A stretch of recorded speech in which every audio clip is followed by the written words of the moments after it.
Buenos días, profesora. Hoy día mi grupo conformado por Raúl Sotelo Henry Quispe, María Luisa Alcedo. y yo, Adrián Loyola, tenemos el agrado de presentarle la antigua Basílica de San Pedro. Pasando a la parte de la reseña histórica, que es lo primero, para entender el contexto en el que nació la antigua Basílica de San Pedro, primero vamos a presentar una línea de tiempo, en el que se da desde la aparición de las basílicas romanas hasta el 1586, que es cuando ya empieza a construirse la nueva basílica. Así que tenemos que en el siglo II, como ya mencioné, empezaron a aparecer las primeras basílicas de diseño romano a lo largo de todo el imperio. Acá podemos ver la planta de la Basílica Ulpia, que si bien no es tan antigua, ahí se ve la simetría y los principales conceptos que utilizaron al construir estas basílicas. Ahora, del siglo I al 313 después de Cristo, hubo persecuciones por todo el Imperio Romano hacia los cristianos porque ellos eran considerados ilegales a través de este. Entonces, los primeros cristianos se reunían en dos lugares principalmente, que son los titulum y las catacumbas.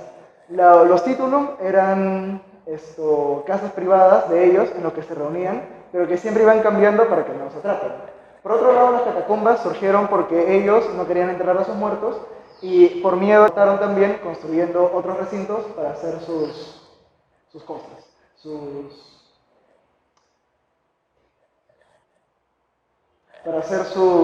celebraciones religiosas. Y bueno, en el 313 paran todas las persecuciones gracias al Edicto de Milán, o también conocido como el Edicto de Constantino, porque fue el emperador Constantino I el que declaró eso, tras en el 312, según cuenta una leyenda, tener una visión en la que Dios le hizo ganar una pelea contra otro emperador. Así que bueno, pasado el edicto de Constantino, en el 319 inicia la construcción de la antigua Basílica de San Pedro en la colina vaticana. Este lugar fue dado por Constantino I y es el lugar en el que se construyó porque supuestamente ahí está enterrado el apóstol San Pedro. Bueno, a la izquierda podemos ver una imagen de la basílica cuando recién se empieza a construir y a finales del siglo IV, ya después de Constantino, se empieza a construir una nueva sección, ya la última, que sería la construcción de un córtile, que es un patio que tiene varias columnas y arcos que lo decoran y que precede al templo.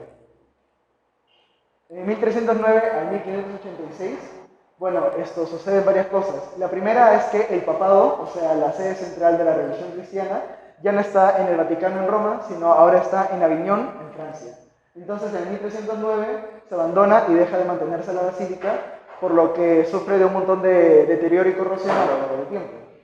Y en el 1451, el Papa Nicolás V quiere construir una nueva basílica en el lugar en el que está la anterior, puesto que la anterior ya está totalmente corroída y es mejor construir una nueva a intentar mantenerla.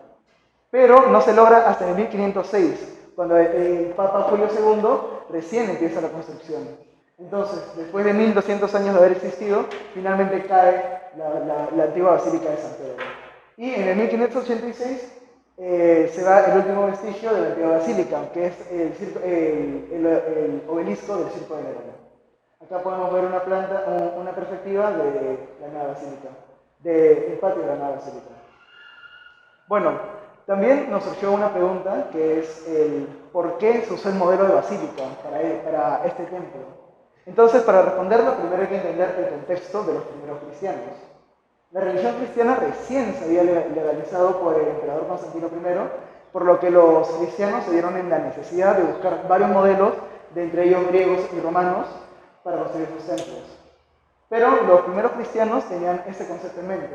Querían buscar en sus templos un lugar de comunión y reunión donde los creyentes se puedan reunir y orar sin temer a brechas sociales como había antes. Querían buscar un espacio donde todos se sientan semejantes. Entonces tenemos muchos modelos. Tenemos el teatro y el anfiteatro romano, tenemos los templos griegos, tenemos los templos romanos, tenemos hasta inclusive los títulos y las catacumbas. Pero ¿por qué no se utilizaron? Esto puesto que las viviendas, que son los títulos, eran muy pequeñas para albergar a la gran cantidad de seguidores que tenía la religión cristiana. Igual las catacumbas. Además, los teatros y los anfiteatros eran usados para matar personas. Así que no hubiese sido un bonito lugar, sobre todo porque ellos eran perseguidos y eran ejecutados en estas zonas.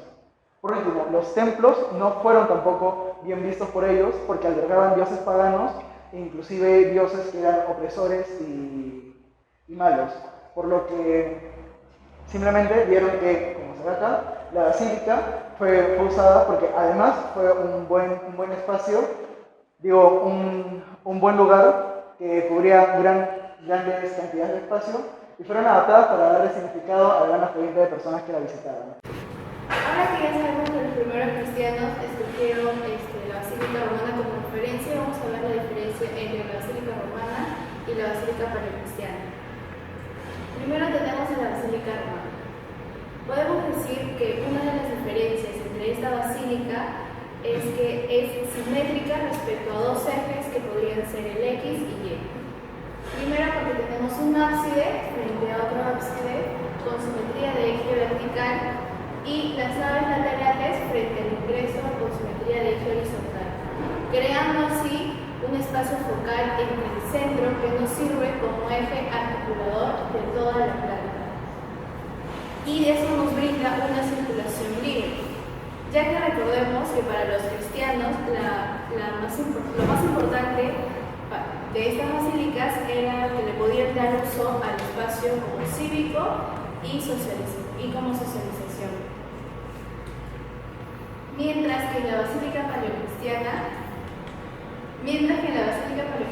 lo primero que decidieron quitar fue uno de los ábsides y colocar la entrada en el lado que tenía menor espacio, rompiendo así la simetría rectangular y dejando solo un eje longitudinal que hizo que la circulación sea netamente lineal. Además, en esta nueva basílica se dio un nuevo estilo de cruz latina y le añade un transepto que era lo que no tenía la Basílica Romana.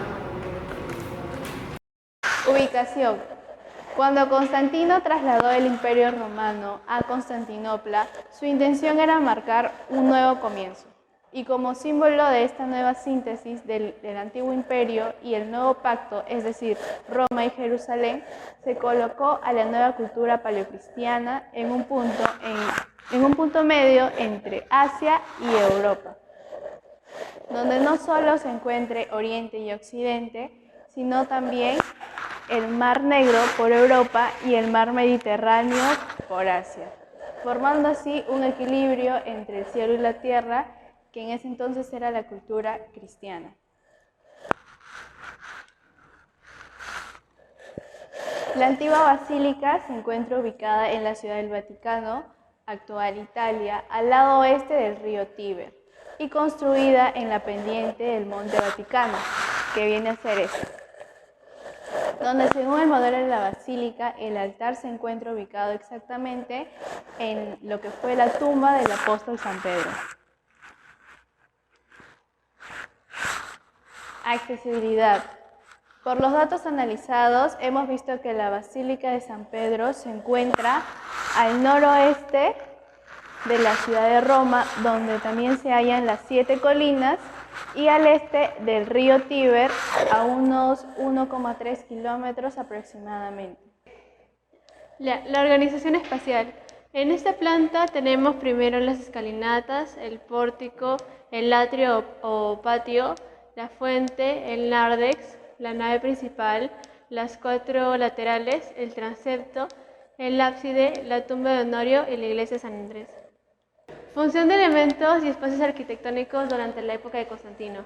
Primero tenemos la nave, que era un cementerio cubierto en el que los cristianos podían ser enterrados cerca del altar, con los ritos habituales de la época, entre los que incluía el ágape funerario, el cual era una comida fraternal de carácter religioso en los que celebraban los cristianos. La basílica tenía 5 naves separadas por columnas y por arcos, tenía ventanales que dejaban la iluminación, y una función principal de este espacio era dar cabida a las fiestas ceremoniales de San Pedro, pero posteriormente fueron canceladas por su carácter masivo. Las naves laterales eran progresivamente más bajas. Las de aquí, las continuas medían 18 metros y las más alejadas 14,5. Tenemos el transepto que fue ranqueado para crear este espacio con la finalidad de alojar una gran cantidad de peregrinos. Tenemos el altar, el cual es el punto central de la basílica, que se encuentra limitado entre el ábside y el transepto. Y finalmente el ábside, que contenía sillas para el obispo y bancos para el clero. Aquí la congregación de fieles se reunía, mientras que los catecúmenos se dirigían hacia las naves laterales. Ok, esta es la época después de Constantino. La escalinata era una gran escalera que daba hacia la fachada, donde tenían 3 puertas que daban hacia el pórtico. El pórtico principal no daba directamente a la basílica, sino a un patio rodeado por columnas y por arcos. Este patio se denominaba el lugar del paraíso. Era donde los catecúmenos esperaban, ya que no podían entrar de frente a la iglesia por no ser bautizados. Y luego tenemos la fuente, que medía 4 metros de altura y servía para las ceremonias y purificaciones. Estaba rodeada con columnas corintias.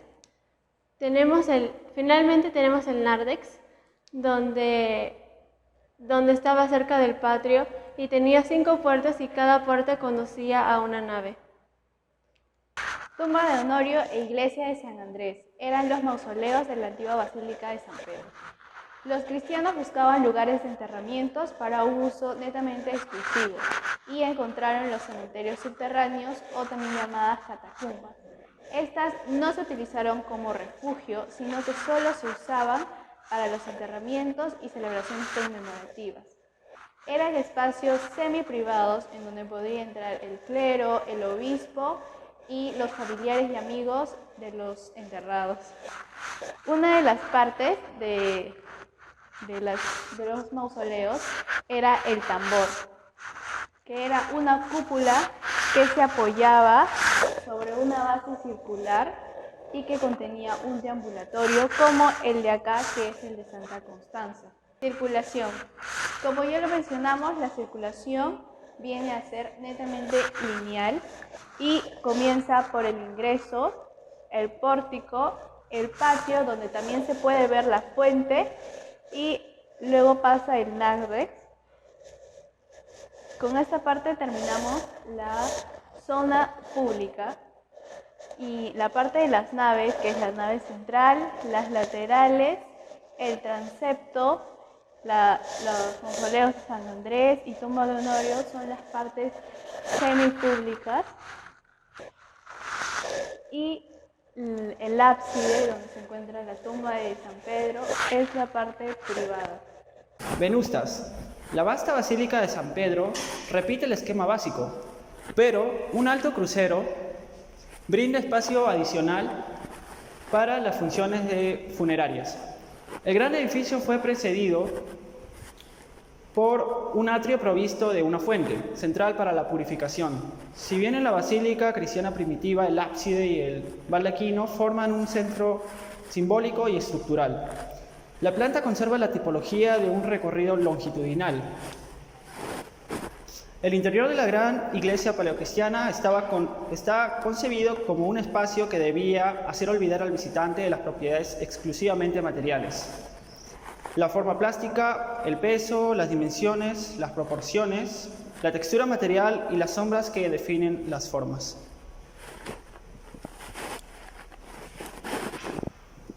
Forma. La basílica en sí medía 116 metros de largo por 64 de ancho. Estaba compuesta por la basílica, el ábside y el transepto. El ábside estaba incrustado en el transepto. Este tenía una longitud de 88 metros por 20 metros. El ábside tenía un radio de 12 metros. Como se puede dar cuenta, las medidas tienen en común algo, que todos son múltiplos de 4. Presenta simetría en las plantas. El atrio con la basílica mide lo mismo, 96 metros. En esta elevación también se puede observar que también usan medidas con múltiplo de 4. La altura de la nave central es de 36, mientras que la altura de las naves laterales es de 16. Las naves laterales están divididas en dos zonas por columnatas. La escala de la nave central, como se puede observar, es bastante alta, lo que da a entender que está diseñada en una escala monumental. El techo es a 2 aguas de la nave central, mientras que el de las naves laterales sigue el desnivel para que el agua no entre a la basílica en sí.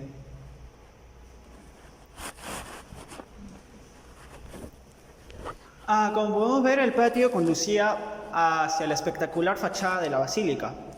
La fachada era imponente, triangular, o sea, a 2 aguas, con mosaicos en los que aparecían primero Cristo, luego San Pedro y la Virgen María, y abajo los 4 evangelistas. La creación del mosaico, conocido como la navicella, ubicado en el atrio, se atribuye a Giotto di Bondone. El enorme mosaico había sido encargado por el cardenal Jacopo Stefasci y ocupaba la totalidad de la pared por encima del arco que daba al patio.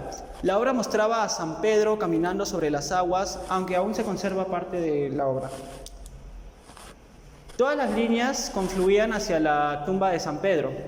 Era el punto de perspectiva, cubierta por un monumento fúnebre rodeado por un baldaquino de 12 columnas salomónicas, que aún se conservan en un lugar privilegiado de la nueva Basílica de San Pedro.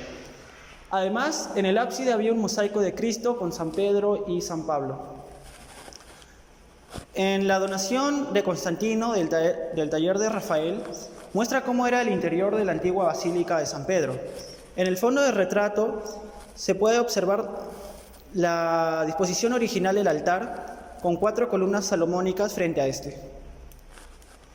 En la mayor parte de las poblaciones europeas se encontraban iglesias ubicadas en el centro, las cuales tenían un espacio centralizado considerado como un espacio cósmico. Con respecto a las columnas exteriores, se utilizaban piedra y ladrillo para hacer un contraste con el interior de la basílica, ya que el interior de la basílica era considerado como un lugar celestial. El pavimento era de mármol blanco, las columnas eran de piedra, las columnas internas, contaban con el orden corintio y soportaban el arco de medio punto, el cual era el más notable de la basílica porque podías verlo repetido 22 veces durante toda la nave central, ¿no? Y el arco de medio punto constaba de componentes pequeños que generaban una arquería para el soporte del apoyo. Conclusiones. Al finalizar nuestro análisis de finitas, subfinitas y venustas, hemos llegado a lo siguiente. La Basílica de San Pedro nos permite la máxima simpleza de la circulación lineal en un modelo de basílica mejorando el molde romano. Lo que en pocas palabras hace que el usuario conecte más consigo mismo al tener un lugar claro donde dirigirse y qué hacer. Además, la ornamentación y el arte acompañan al usuario en cada uno de los espacios establecidos dentro de la basílica, ya que los artistas de la época expresaron su fe en diferentes maneras dentro de varias muestras como las baldosas y mosaicos. Asimismo, como se ve que la Basílica de San Pedro logró un gran aporte en esto del sentido lineal, al romper con la Basílica Romana, también vemos que hizo y comenzó un nuevo modelo de tipología arquitectónica. Este modelo ya del templo paleocristiano fue repetido varias veces, ya no solamente en esa forma más o menos rudimentaria que se veía, sino que fue copiado y usado ampliamente en todas las iglesias a partir de ese momento. Claro ejemplo están las iglesias que tenemos acá en Lima y en otras partes de literalmente todo el mundo. Hasta Notre Dame, todas siguen el mismo modelo lineal que van desde una entrada hasta el santuario. Desde nuestro punto de vista, la ornamentación de la antigua Basílica de San Pedro fue realizada con conocidos elementos decorativos de la arquitectura romana, pero con un nuevo tema, el cristianismo. De esta manera, nos sorprende que algunos artistas romanos paganos trabajaran para cristianos en la ornamentación de la antigua Basílica de San Pedro, que por ser el primer edificio diseñado para la nueva fe es considerado el inicio de la última etapa arquitectónica del Imperio Romano, pero con la cual se inicia la arquitectura cristiana y religiosa en Europa, que perdurará durante toda la Edad Media. Encontramos que la organización espacial de la basílica hecha de tal manera que los espacios estuvieron pensados en un recorrido lineal según un orden jerárquico, yendo desde la entrada mayor hasta la tumba de San Pedro, haciéndose cada vez más altos, imponentes y resaltantes para el espectador. También se puede observar en las medidas tanto en la planta como en la elevación que el recinto está muy relacionado con el número 4, ya que la planta tiene medidas como 96, 24 y 12 metros, mientras que la elevación presenta medidas como 16 o 36 metros. Pedro presenta una amplia iluminación, ya que en las naves, en la nave central, para ser más específico, presentaba ventanales, lo cual generaba bastante ingreso de luz.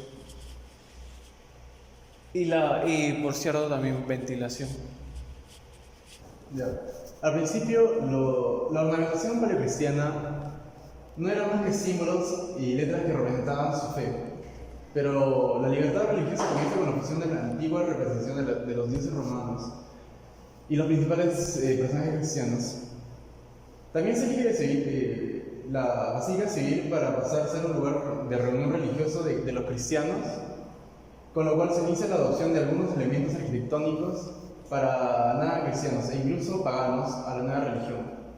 Por lo cual veo la basílica de San Pedro como la transformación de Roma y sus creencias que se ve reflejada en su arquitectura para dar lugar así al final de la arquitectura propiamente romana.